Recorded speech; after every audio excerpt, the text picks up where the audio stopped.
Welcome to the man cave. This really is the man cave. They don't know I'm here. You see, there are two types of people in this world.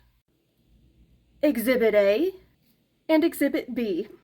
If your cables look like this, you need help. But it's okay because I'm here to help you.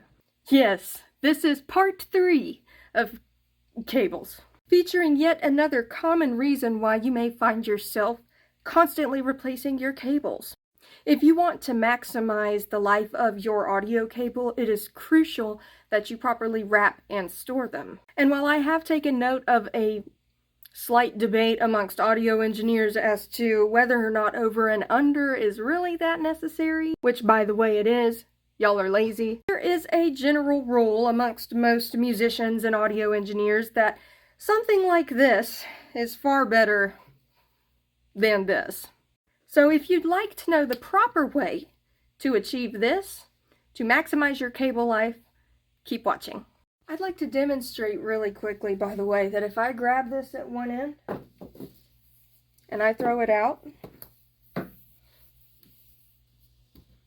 there are no tangles. The way that you achieve this is called the over and under method. You first want to firmly grasp your cable at either end. If you are right-handed, do this with your left hand. If you are left-handed, do it with your right hand. You then want to take your dominant hand with your thumb facing up towards your other hand, and like so, bring it around.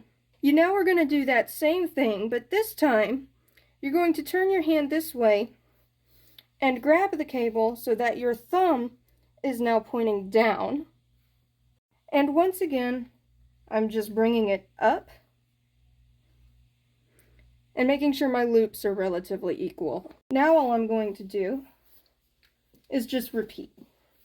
And this does take practice. It literally took me so long to get this. As with anything, practice makes perfect. Now, if you are someone who has been wrapping your cables like this for an extended period of time, you may find that it's literally impossible for you to get a neat wrap on them. That is because you have coiled your cable. Go leave it in your driveway on a sunny day for several hours. If that doesn't work, you need to buy new cables. You are so welcome.